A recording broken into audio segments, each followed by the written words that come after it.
Hello दोस्तों, स्वागत है आपका आपके यूट्यूब चैनल स्टडी की पाठशाला में। जैसा कि आप जानते हैं, डेली हिंदी व्याकरण के नाम से सीरीज चल रही है, जिसमें आज आपके साथ डिस्कस किया जाएगा। डिस्कस में आज क्या है कि रिवीजन क्लास है, क्योंकि आज है सैटरडे। सैटरडे को रहता है रिवीजन। किसका रिवीजन आज कराया जाएगा? तो विलोम शब्द हो गया, वर्तनी शुद्ध हो गया, अनेक शब्दों की एक शब्द हो गया, तत्सम तद्भव हो गया, विशेष एवं विशेषण और पर्यायवाची शब्द का रिवीजन कराया जाएगा। तो उसी के क्रम में आगे बढ़ते हुए आइए आज की क्लास स्टार्ट करें। अगर आप इस चैनल पर नए हैं तो चैनल को सब्सक्राइब कर लीजिए, बेल आइकन को प्रेस कर लीजिए, जिससे आपको अगली वीडियो का नोटिफिकेशन मिल सके। आइए आज की क्लास स्टार्ट करें। ध्यान रखिएगा, जो क्लास प्रोवाइड करने की टाइमिंग है वो क्या है, शाम 4 बजे आपको क्लास प्रोवाइड कर दी जाती है, तो टाइम विशेष ध्यान रखिएगा। तो आइए आज की क्लास स्टार्ट करें। तो रिवीजन क्लास है। रिवीजन क्लास में सबसे पहले क्या है, किसका रिवीजन? तो विलोम शब्द का रिवीजन। तो विलोम शब्द में ध्यान रखिएगा, पहले शब्द है उसके बाद उसका विलोम है। तो पहला शब्द क्या है? पहला शब्द है थोक। थोक का जो विलोम होता है फुटकर होता है अथवा खुदरा होता है। तो थोक आप कैसे जानते हैं? थोक का तात्पर्य होता है कि इकट्ठा वस्तु खरीदना थोक होता है, और फुटकर क्या होता है? एक एक करके बेचना या एक एक करके खरीदना, वही क्या होता है? फुटकर होता है। अगला शब्द है दास। दास का विलोम क्या होता है? स्वामी होता है। नेक्स्ट शब्द क्या है? दयालु। दयालु का जो विलोम होता है क्रूर अथवा निर्दयी। दयालु किसे कहा जाता है? जिसके अंदर दया हो वही दयालु है। क्रूर अथवा निर्दयी, निर्दयी का तात्पर्य क्या है? जिसके अंदर दया ना हो, ममता ना हो, वही क्या होता है? निर्दयी होता है। अगला शब्द क्या है? दृश्य। दृश्य का जो विलोम होता है अदृश्य होता है। दृश्य ऐसा लिखा हुआ है, ध्यान रखिएगा, दृश्य। दृश्य का जो विलोम होता है अदृश्य होता है। अगला शब्द क्या है? दुर्लभ। दुर्लभ का विलोम क्या है? सुलभ। दुर्लभ का तात्पर्य क्या होता है? कि कठिनता से प्राप्त होने वाला, वही क्या होता है? दुर्लभ होता है। और सुलभ क्या है? जो कठिनता से न प्राप्त हो। तो दुर्लभ क्या है? जो कठिनता से प्राप्त हो। दुर्लभ है जो कठिनता से न प्राप्त हो, क्या है? सुलभ है। अगला शब्द क्या है? दुर्गम। दुर्गम का तात्पर्य होता है कि जहाँ पहुँचना कठिन हो। ध्यान रखिएगा, दुर्लभ और दुर्गम का अंतर। दुर्गम क्या होता है? जहाँ पहुँचना कठिन हो,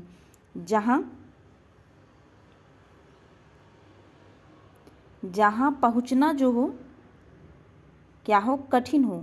ध्यान रखिएगा, जहाँ पहुँचना कठिन हो वही क्या होता है? दुर्गम होता है। दुर्गम का जो विलोम होता है सुगम। सुगम जहाँ आप सरलता से पहुँच जाएं, जहाँ आप सरलता से पहुँच जाएं, वही क्या है? सुगम है। अगला शब्द है दुखी। दुखी का जो विलोम होता है सुखी होता है। ध्यान रखिएगा, दुखी का विलोम क्या है? सुखी है। अगला शब्द क्या है? दिवा। दिवा का जो विलोम होता है रात्रि अथवा निश। तो रात्रि और निश क्या है? पर्यायवाची हैं। किसके? रात के पर्यायवाची हैं। दिवा का तात्पर्य दिवस से होता है अथवा दिन से होता है।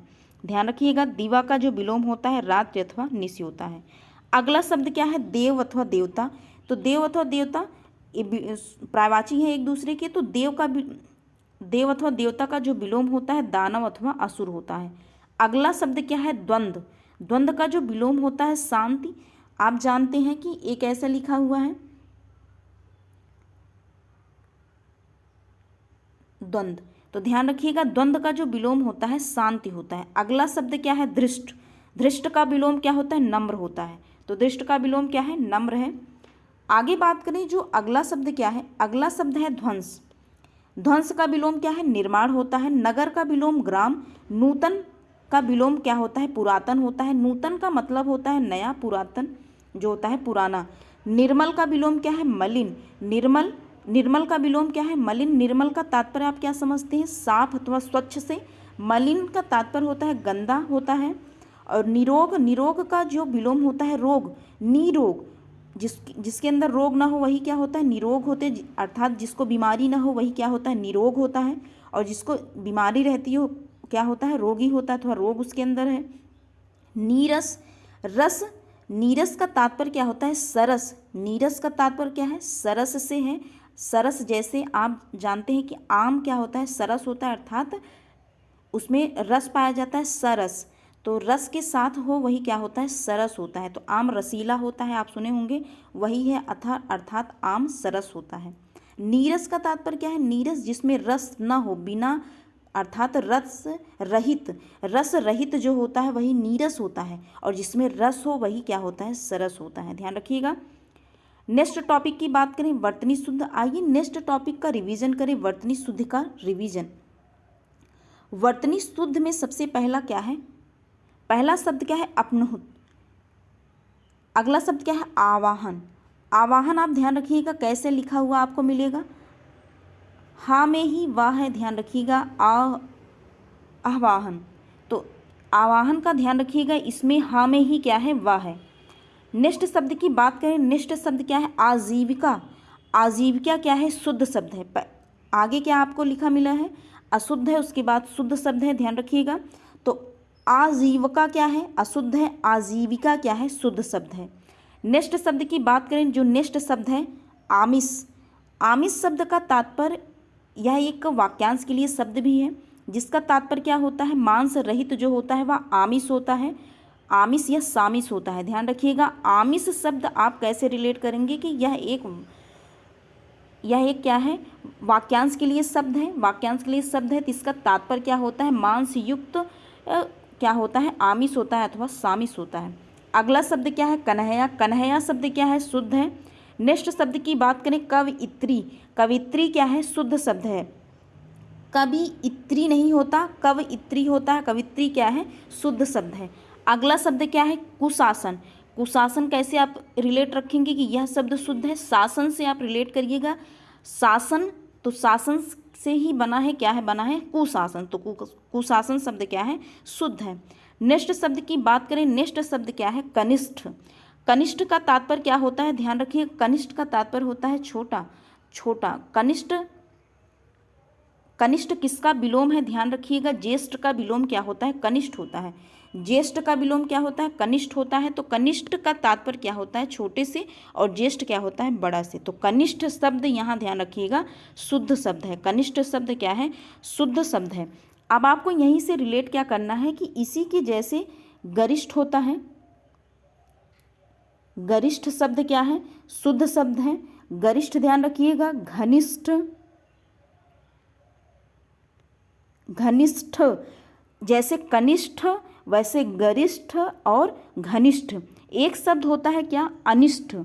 ध्यान रखिएगा, इसमें क्या होता है कि इसमें ठा ना होकर क्या होता है? टा होता है। या अनिष्ट शब्द ध्यान रखिएगा, जैसे आपने गरिष्ठ देखा, गरिष्ठ, घनिष्ठ, कनिष्ठ, ठा का प्रोनाउंसिएशन अर्थात ठा का उच्चारण शुद्ध होता है इसमें, जबकि अनिष्ट में अनिष्ट टा का प्रोनाउंसिएशन शुद्ध होता है। ध्यान रखिएगा, अनिष्ट शब्द में अनिष्ट टा का उच्चारण होता है, ना कि ठा का, तो अनिष्ट होता है। ध्यान रखिएगा, 4 शब्द हैं, कनिष्ठ है, गरिष्ठ है, घनिष्ठ है, और अगला शब्द क्या है जो डिफरेंट है? अनिष्ट। अनिष्ट शब्द ध्यान रखिएगा। आगे बात करें, अगला शब्द क्या है? कृत्य। कृत्य, कृत्य, कृत्य यह शब्द क्या है? अशुद्ध है, जबकि शुद्ध क्या होता है? कृत, कृत्य।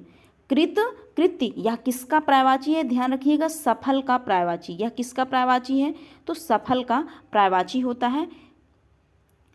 आगे बात करें, अगला शब्द क्या है? गर्दभ। आप सभी जानते हैं जिसका तात्पर्य गधा होता है। तो गर्दभ, गर्दभ क्या है? चक्रीवान इसका पर्यायवाची भी होता है। गर्दभ का चक्रीवान हो गया, बेसर हो गया, ये सब किसके पर्यायवाची हैं? तो गर्दभ के पर्यायवाची हैं।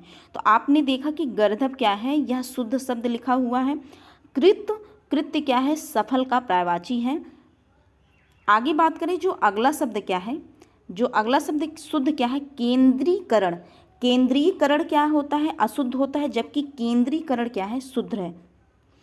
अगला शब्द क्या है? छात्र। छात्र आप जानते हैं कैसे लिखा जाता है, वही छात्र क्या होता है? शुद्ध होता है, जो आप डेली जीवन में लिखते हैं। अगला शब्द क्या है? ऊंचाई। ऊंचाई ना होकर क्या होता है? ऊंचाई। ऊंचाई शब्द क्या है? शुद्ध है। नेक्स्ट शब्द की बात करें, उन्नति है। उन्नति नहीं होकर क्या होता है? उन्नति होता है। उन्नति शब्द क्या है? शुद्ध शब्द है। नेक्स्ट शब्द की बात करें, जो नेक्स्ट शब्द क्या है?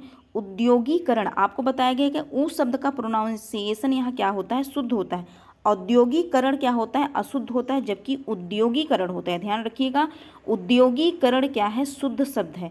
उद्योगीकरण, उन्नति शब्द शुद्ध है, ऊंचाई शब्द शुद्ध है, छात्र जो आप डेली जीवन में यूज करते हैं छात्र, वही छात्र शुद्ध शब्द है। केंद्रीकरण, केंद्रीकरण होता है, ना कि केंद्रीयकरण। केंद्रीकरण का जो उच्चारण होता है स्थान वह गलत होता है। केंद्रीकरण क्या होता है? शुद्ध शब्द होता है। गर्दभ, गर्दभ का पर्यायवाची आपने यहाँ से रिलेट किया। चक्रीवान, बेसर, ये सब किसके पर्यायवाची हैं? तो गर्दभ के पर्यायवाची। वही गर्दभ क्या है? शुद्ध शब्द है। आगे नेक्स्ट जो टॉपिक है, अनेक शब्दों के एक शब्द। आइए फटाफट रिवीजन करें अनेक शब्दों का एक शब्द, जिसे आप वाक्यांश के लिए एक शब्द के नाम से भी जानते हैं। तो सबसे पहला जो शब्द है एकाधिकार। एकाधिकार अर्थात एक का अधिकार, उसी से तात्पर्य है एक ही आदमी का अधिकार जहाँ होता है उसे ही कहा जाता है एकाधिकार। अगले शब्द की बात करें एकांतिक। एकांतिक एकांत से ही बना है एकांतिक। ध्यान रखिएगा, अन्य से संबंध न रखने वाला व्यक्ति क्या कहलाता है? एकांतिक कहलाता है। जो व्यक्ति एकांत में रहता है वह क्या होता है? वह किसी दूसरे व्यक्ति से रिलेटिव नहीं रहता, अर्थात वह बहुत कम रुचि रखता है। एकांत में रहने वाला व्यक्ति, उसी को से तात्पर्य है कि अन्य से संबंध न रखने वाला क्या कहलाता है? एकांतिक कहलाता है। अगले शब्द की बात करें एरावत है। एरावत का जो तात्पर्य होता है इंद्र का सफ़ेद हाथी क्या कहलाता है? एरावत कहलाता है। औरस, नेक्स्ट जो शब्द क्या है? औरस है। औरस ध्यान रखिएगा, तात्पर्य क्या होता है? अपनी विवाहिता पत्नी से उत्पन्न, अपनी विवाहिता पत्नी से उत्पन्न ही क्या कहलाता है? औरस कहलाता है। ध्यान रखिएगा, औरस शब्द अपनी विवाहिता पत्नी से उत्पन्न औरस होता है। नेक्स्ट शब्द की बात करें औदार्य दाता। औदार्य दाता से तात्पर्य क्या है? जो सब कुछ उदारता से देना जानता हो। जो सब कुछ उदारता से देना जानता हो वही क्या कहलाता है? औदार्य दाता कहलाता है। नेक्स्ट शब्द की बात करें कल्पनातीत, और दूसरा शब्द क्या है? कालातीत। आपको बताया गया था कि कल्पनातीत क्या है? कल्पना से परे। दोनों शब्द में परे है, लेकिन वो क्या है? कल्पना से परे। दूसरा क्या है? काल से परे। काल से परे कालातीत, और कल्पना से परे क्या होता है? कल्पनातीत। नेक्स्ट शब्द की बात करें, नेक्स्ट जो शब्द है कुमार अथवा कुंवारा। आप सभी जानते हैं कुंवारा किसे कहा जाता है? जिसका विवाह ना हुआ हो वही क्या होता है? कुंवारा होता है। अगला शब्द क्या है? किंग किंग किम कर्तव्य विमूढ़। किम कर्तव्य, यहाँ कर्तव्य शब्द आया है, ध्यान रखिएगा, कर्तव्य।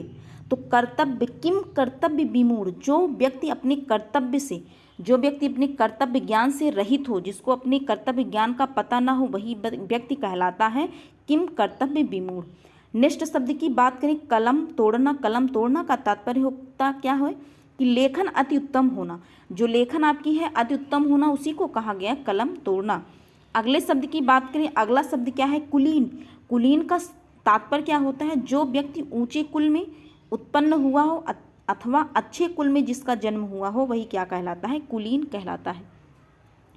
फटाफट रिवीजन करें किसका? अनेक शब्दों के एक शब्द का। तो अगला शब्द क्या है? कूपमंडूक। कूपमंडूक का तात्पर्य क्या है? व्यक्ति जिसका ज्ञान अपने ही स्थान तक सीमित हो, उसे बाहरी जगत का ज्ञान न हो, वही क्या कहलाता है? कूपमंडूक। आपने कैसे रिलेट किया था? कूप का तात्पर्य होता है कुआं से। कूप का तात्पर्य क्या होता है? कुआं से होता है। मंडूक का मतलब मेढक। अगर मेढक कुएं में है तो उसका क्या है? वह वहीं स्थान तक सीमित है।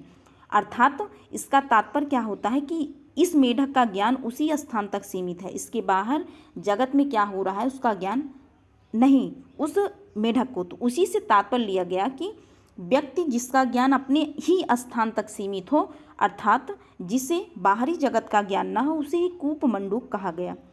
कीर्त क्या है? क्रीत क्या है? जो मोल लिया हुआ हो, अर्थात जो खरीदा गया हो उसी। मोल का तात्पर्य क्या होता है? खरीदा। कोई वस्तु आप खरीदते हैं वही आप कहते हैं मोल भाव। आप जानते हैं मोल भाव करते हैं किसी भी सामान का, वही मोल शब्द यूज है। तो अर्थात जो मोल लिया हुआ हो, अर्थात जो खरीदा हुआ हो, वही क्या कहलाता है? क्रीत कहलाता है। नेक्स्ट शब्द की बात करें, नेक्स्ट शब्द क्या है? कृतघ्न, और अगला शब्द क्या है? कृतज्ञ। ध्यान रखिएगा, कृतघ्न को ही एहसान फरामोश भी कहा जाता है। तो जो व्यक्ति, दोनों ही उपकार हैं, इसमें भी उपकार है इसमें भी उपकार है, लेकिन जो आपके उपकार को भूल जाए वही क्या कहलाता है? कृतघ्न कहलाता है, अर्थात एहसान फरामोश कहलाता है। और जो आपके उपकार को मानने वाला हो वही व्यक्ति क्या कहलाता है? कृतज्ञ कहलाता है। ध्यान रखिएगा, कृतज्ञ और कृतघ्न बहुत कन्फ्यूजन होता है। तो कृतघ्न वह शब्द है, अर्थात इसका तात्पर्य वह है कि दोनों ही उपकार से रिलेटेड है। आप माइंड में सेट करिए, दोनों ही उपकार से संबंधित है। लेकिन कृतघ्न जो है, जो व्यक्ति आपके उपकार को ना माने वही क्या है? कृतघ्न है, और जो आपके उपकार को मानता हो वही क्या है? कृतज्ञ है। नेक्स्ट टॉपिक क्या है? तद्भव एवं तत्सम शब्द है। आइए फटाफट रिवीजन करें तद्भव एवं तत्सम शब्द का। तो सबसे पहले ये क्या है? तद्भव है, उसके बाद तत्सम है। तद्भव ध्यान रखिएगा हिंदी रूप होता है, तत्सम क्या होता है? संस्कृत रूप होता है। पहला शब्द क्या है? उगना। उगना आपको कैसे रिलेट करवाया गया था कि जो खेत में बीज बोया जाता है वह उगता है, अर्थात उगना, सूरज उगता है, आप वही उगता है, उगता से तात्पर्य उगना है। तो ध्यान रखिए उगना शब्द क्या है, वही उगना शब्द क्या है, तद्भव है, हिंदी रूप है, जबकि इसका तत्सम क्या होता है, उद्गत होता है। ध्यान रखिएगा। अगले शब्द की बात करें, आप उपवास रखते हैं, फास्ट रखते हैं, व्रत रखते हैं, लेकिन उपवास शब्द क्या है, ध्यान रखिएगा, तत्सम रूप है, संस्कृत रूप है, लेकिन उसका हिंदी रूप क्या होता है, उपास होता है। अगला शब्द क्या है, उज्ज्वल। उज्ज्वल आप जानते हैं यह वर्तनी शुद्ध में शुद्ध शब्द है, वर्तनी शुद्ध की दृष्टि से, जो वर्तनी शुद्ध है उसकी दृष्टि से यह शुद्ध शब्द भी है और यह तत्सम शब्द भी है, जबकि इसका तद्भव क्या होता है, उजला होता है। अगले शब्द की बात करें, ऊन। ऊन आप जानते हैं जिससे स्वेटर बनाया जाता है, यही ऊन शब्द क्या है, तद्भव है, जबकि इसका तत्सम क्या होता है, ऊढ़ होता है। नेक्स्ट शब्द की बात करें, ऊंचा। ऊंचा शब्द कैसे रिलेट करवाया गया था आपको कि इसका जो तत्सम होता है उच्च होता है, आपको उच्च न्यायालय से रिलेट करवाया गया था। जो उच्च है, उच्च न्यायालय में जो उच्च शब्द है क्या है, तत्सम रूप है, जबकि इसका तद्भव क्या होता है, ऊंचा होता है। ऊंचा क्या है, तद्भव है। अगले शब्द की बात करें, अगला शब्द क्या है, ऊंट। ऊंट का तत्सम रूप क्या होता है, ऊष्ट्र होता है। आगे बढ़े, जो अगला शब्द क्या है, ऊखल। ऊखल आप जानते हैं वही ऊखल है। ऊखल शब्द का तद्भव रूप क्या होता है, सॉरी, ऊखल शब्द खुद ही क्या है, तद्भव है, जबकि इसका तत्सम रूप क्या है, उदखल होता है। ऊसर। ऊसर आप जानते हैं जहाँ जो भूमि उपजाऊ नहीं होती वही ऊसर है, वही ऊसर भूमि होती है। तो ऊसर शब्द का जो तत्सम रूप होता है ऊसर ही होता है, लेकिन इसमें सा का अंतर होता है। जो ये मूर्धन्य सा का, जिसमें मूर्धन्य सा का प्रयोग किया गया है, यह क्या है, तत्सम है, जबकि जिसमें आप दंत सा का प्रयोग करते हैं वह क्या है, तद्भव है। अगले शब्द की बात करें, ऐसा। ऐसा शब्द क्या है, तद्भव है, जबकि इसका तत्सम क्या होता है, ईदृश होता है।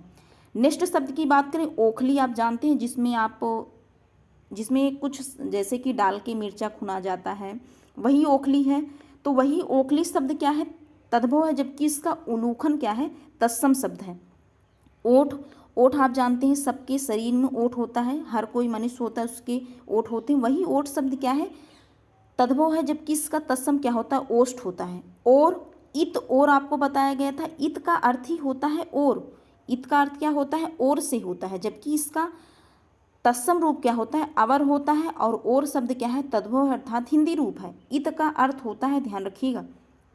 निष्ठ शब्द की बात करें, निष्ठ शब्द क्या है, ओझा। ओझा आप जानते हैं जाति से रिलेट है, तो वही ओझा शब्द क्या है, तद्भव है, जबकि इसका उपाध्याय क्या है, तत्सम रूप है। अगला शब्द क्या है, ओला। ओला को आपको कैसे रिलेट करवाया गया था, ध्यान रखिएगा, कृषि से, अर्थात जब ठंडी पड़ती है, जब गलन पड़ने लगती है, तो वही गलन से क्या ओला होता है, तो ये क्या करती है, फसल को नष्ट कर देती है। ओला शब्द क्या है, ओला शब्द तद्भव है, जबकि इसका तत्सम रूप क्या होता है, उपल होता है। अगला शब्द क्या है, अवगुण। कैसे रिलेट करवाया गया था, ध्यान रखिएगा, सभी के अंदर कुछ ना कुछ अवगुण होता है, तो अवगुण। अवगुण क्या है, तत्सम रूप है, जबकि इसका तद्भव क्या होता है, अवगुण होता है। अगला शब्द क्या है, कंधा। कंधा का तत्सम रूप अस्कंध होता है, आप सभी जानते हैं। यह कंधा किसका अर्थ है, ध्यान रखिएगा, अंश का अर्थ है, जिसमें आप दंत सा का प्रयोग करते हैं, वही अंश, इस अंश का अर्थ क्या होता है, कंधा होता है। और कंधा का ऐसा शब्द है, तो यह तद्भव रूप है, जबकि इसका तत्सम क्या होता है, अस्कंद होता है। आपने क्या जाना, आपने जाना कि अवगुण, जो सभी के अंदर अवगुण कुछ ना कुछ होता है, तो वही अवगुण शब्द क्या है, तत्सम रूप है, किसका, अवगुण का तत्सम रूप है। आगे बढ़े, जो अगला शब्द क्या है, विशेष एवं विशेषण। आइए फटाफट रिवीजन करें, विशेष एवं विशेषण। विशेष एवं विशेषण शब्द सुनने के बाद आपके दिमाग में क्या चलता है कि विशेष का तात्पर्य होता है संज्ञा से, और विशेषण का तात्पर्य होता है कि विशेषता बताता है। विशेष से सबसे पहले ध्यान रखिएगा, विशेष से अर्थात संज्ञा है, उसके बाद उसका विशेषण है। तो आइए सबसे पहले जो शब्द है उसका रिवीजन करें। तो सबसे पहला क्या है, अनुक्रम। अनुक्रम को आपको कैसे रिलेट करवाया गया था, ध्यान रखिएगा, जो अनुक्रमांक से रिलेट करवाया गया था वही अनुक्रमांक। तो अनुक्रम, अनु से क्रम, तो अर्थात अनुक्रम जो होता है क्या होता है, विशेष से अर्थात संज्ञा होती है, जबकि इसका विशेषण क्या होता है, अनुक्रमिक। अनुक्रमिक शब्द क्या है, विशेषण है किसका, अनुक्रम का। अगला शब्द क्या है, अनुराग। अनुराग आप जानते हैं प्रेम से, प्यार से, ये क्या है, अनुराग होता है। इसका अर्थ अर्थात आप कह लीजिए कि यह पर्यायवाची। तो अनुराग का तात्पर्य आप ध्यान रखिएगा प्रेम, प्यार, ममता से होता है अनुराग। अनुराग शब्द क्या है, विशेष है, संज्ञा है, जबकि इसका विशेषण क्या होता है, अनुरागी होता है। अनुरागी शब्द किसका विशेषण है, ध्यान रखिएगा, अनुराग शब्द का विशेषण है। अगला शब्द क्या है, अक्ल। अक्ल का विशेषण अक्लमंद होता है। आपको कैसे रिलेट करवाया गया था, आपने सुना होगा कि अक्ल बड़ी की भैंस, तो ऐसे बचपन में पूछा जाता था, अक्ल बड़ी की भैंस, सभी जानते हैं अक्ल बड़ी होती है। तो वही जो व्यक्ति, अक्ल शब्द क्या है, विशेष है, संज्ञा है, जबकि व्यक्ति क्या है, अक्लमंद होता है, अर्थात अक्लमंद क्या है, विशेषण है उस व्यक्ति का। अगर कहा जाए कि सेंटेंस में कि यह व्यक्ति बहुत ही अक्लमंद है, तो अर्थात उस व्यक्ति की विशेषता बता रहा है, अक्लमंद, अक्लमंद होना, तो वह व्यक्ति क्या है, अक्लमंद है, अर्थात उस व्यक्ति की विशेषता बता रहे हैं, अर्थात यह अक्लमंद शब्द क्या हुआ, विशेषण हुआ। और अक्ल शब्द क्या है, विशेष है, संज्ञा है, ध्यान रखिएगा। अगला शब्द क्या है, अधिकार। अधिकार शब्द का जो विशेषण होता है आधिकारिक होता है। आपको कैसे रिलेट करवाया गया था, ध्यान रखिएगा कि अधिकारी, जब कोई व्यक्ति अधिकारी बनता है तो अधिकारी शब्द क्या है, विशेषण है, उस व्यक्ति की विशेषता बता रहा है। यह व्यक्ति अधिकारी बन गया, तो अधिकारी बन गया तो अधिकारी शब्द किसकी विशेषता बता रहा है, उस व्यक्ति की विशेषता बता रहा है। तो अधिकारी शब्द क्या हुआ, विशेषण हुआ। जब कोई व्यक्ति अधिकारी बनता है तो उसको कुछ ना कुछ अधिकार मिलता है, वही अधिकार शब्द क्या है, विशेष है, अर्थात संज्ञा है। अगला शब्द क्या है, अलंकार। आप सभी जानते हैं, सभी पढ़ते हैं, वही अलंकार शब्द क्या है, संज्ञा है। ध्यान रखिएगा, अलंकार जब भी आप पढ़िए तब एक बार सोचिए कि यह अलंकार कैसा शब्द है। यह अलंकार शब्द कैसा शब्द है कि यह विशेष से अर्थात संज्ञा है, और इसका विशेषण क्या होता है, अलंकारिक होता है अथवा अलंकृत होता है। आप सभी अलंकृत शब्द सुने होंगे कि अलंकृत होना, तो वही अलंकृत शब्द क्या है, विशेषण है, किसका, अलंकार का विशेषण है। अगले शब्द की बात करें, अगला शब्द क्या है, अनादर। आप सभी कभी ना कभी संयोगवश अनादर कर देते हैं, तो वही अनादर शब्द ध्यान रखिएगा विशेष है, अर्थात संज्ञा है, जबकि अनादर नहीं करना चाहिए किसी का भी। तो वही अनादर शब्द क्या है, विशेष है, संज्ञा है, जबकि इसका विशेषण क्या होता है, अनादृत होता है। दृत ऐसे लिखा गया है, ध्यान रखिएगा। अगले शब्द की बात करें, अगला शब्द क्या है, अकर्म। अकर्म का विशेषण क्या होता है, अकर्मण्य होता है। तो अकर्म का विशेषण क्या होता है, अकर्मण्य होता है। नेक्स्ट शब्द की बात करें, जो नेक्स्ट शब्द क्या है, अजय। अजय आप जानते हैं, वही अजय है। अजय का जो विशेषण होता है अजित होता है। अजित शब्द किसका विशेषण है, तो अजय का विशेषण है। अजय नाम भी होता है, तो नाम से रिलेट कर लीजिए, नाम, अजय शब्द नाम है, तो नाम है तो संज्ञा है, इसका विशेषण क्या है, अजित होता है।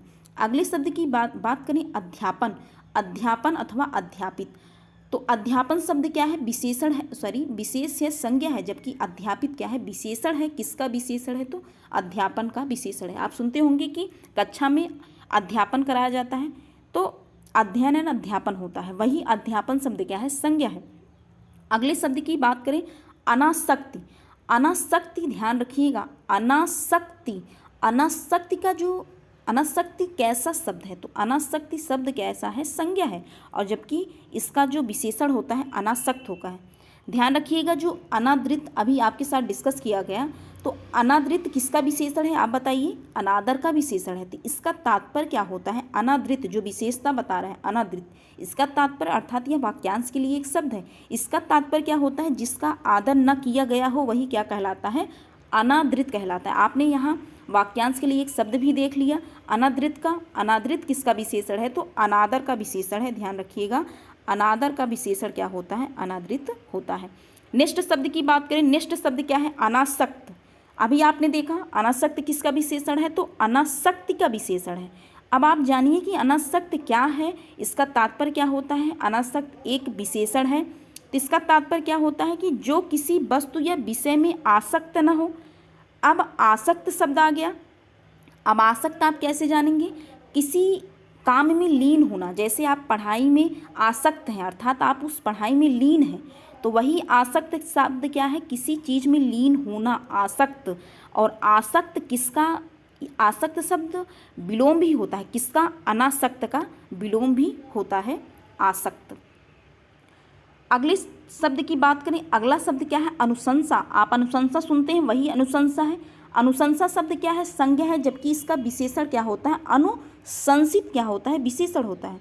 अगले शब्द की बात करें, अनुशासन, वही शासन, इसका अनुशासन क्या है, विशेष संज्ञा है, और इसका विशेषण क्या होता है, अनुशासित होता है। अगला शब्द क्या है, अपमान। अपमान शब्द क्या है, संज्ञा है, जबकि इसका विशेषण क्या होता है, अपमानित होता है।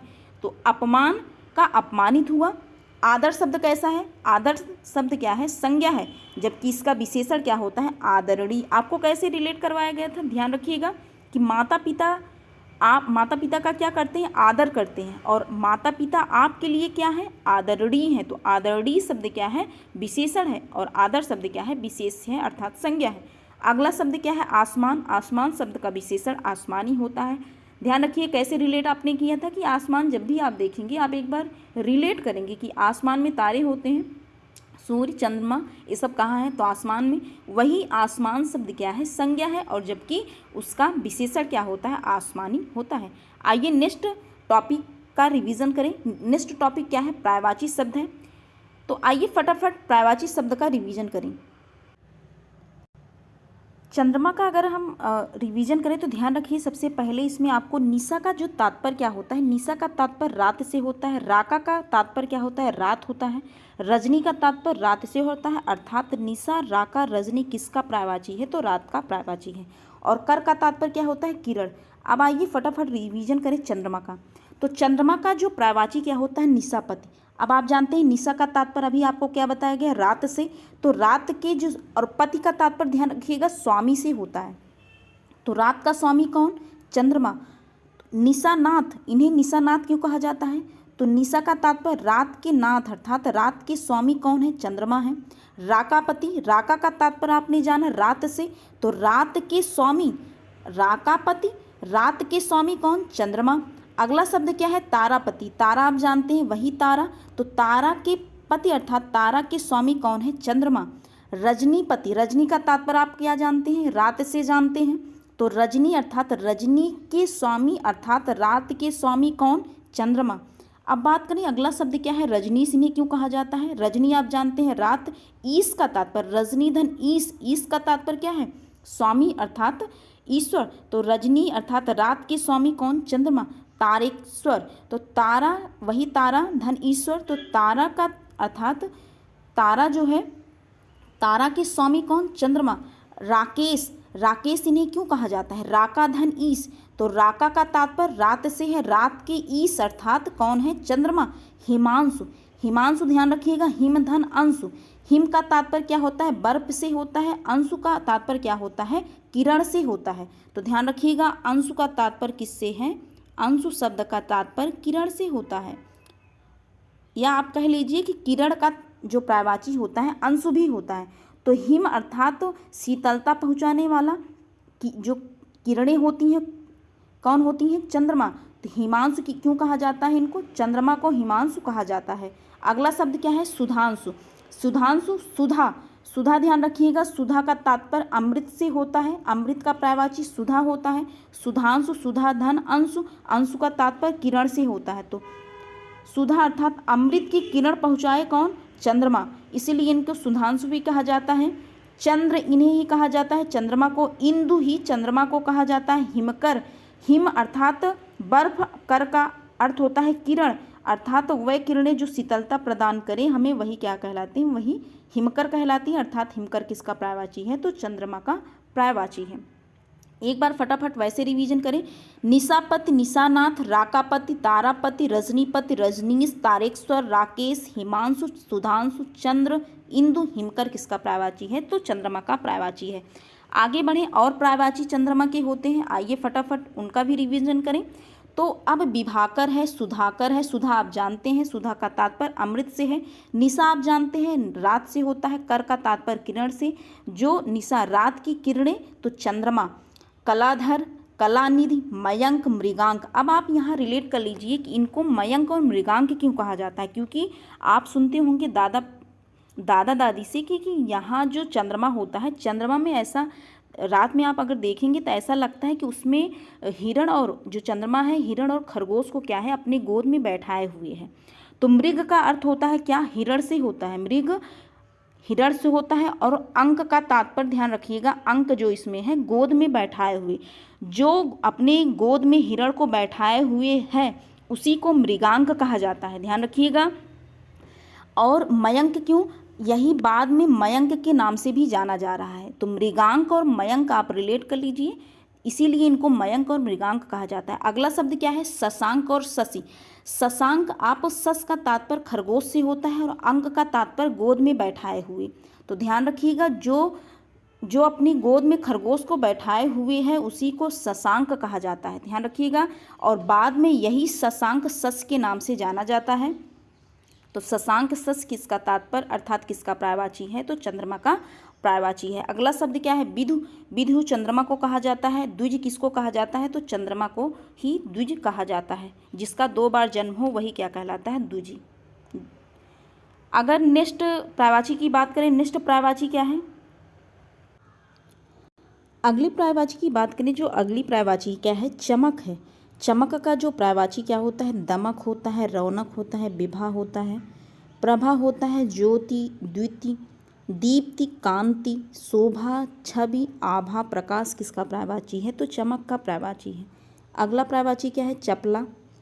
चपला का तात्पर्य क्या है? विद्युत होता है, अर्थात इसका पर्यायवाची विद्युत भी होता है, बिजली होता है, बीजुरी, चंचला, दामिनी, सौदामिनी, तड़ित, क्षण प्रभा, करका, घनवल्ली, कौंधा किसका पर्यायवाची है? तो चपला का पर्यायवाची है।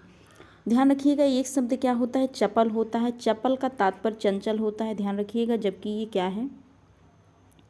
चपल का तात्पर्य चंचल से होता है। क्या लिखा गया है? चपला लिखा गया है। तो चपला का तात्पर्य बिजली से अर्थात विद्युत से होता है।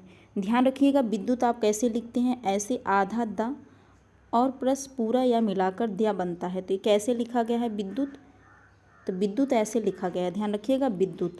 तो विद्युत हो गया, बिजली हो गया, बीजुरी, चंचला, दामिनी, सौदामिनी, तड़ित, क्षण प्रभा, करका, घनमल्ली, कौंधा किसका पर्यायवाची है? तो चपला का पर्यायवाची है। आज यहाँ तक रिवीजन हुआ। आज के लिए बस इतना ही। अगर आपको वीडियो पसंद आए please like share and subscribe to my channel. मिलते हैं नेक्स्ट वीडियो में। एक बात ध्यान रखिएगा, जिस वे में आप पढ़ें अर्थात जिस वे में आप उसको याद करें उसी वे में आप उसका रिवीजन करें, तभी वो चीज़ें आपको लिंक होगी। क्योंकि आप 1 से 2 बार अगर पढ़ते हैं और उसको उसी वे में पढ़ते हैं, जिस वे में आपने उसको पढ़ा उसी वे में रिपीट करिए, रिवीजन करिए उसका, तभी तो बार बार आप रिवाइज करेंगे, तभी वो ट्रिकें जो आप ट्रिक से लर्न करते हैं वो ट्रिक आपको ध्यान आएगी। तो बस इतना आपको कहना था। ध्यान रखिएगा। मिलते हैं नेक्स्ट वीडियो में। Thank you.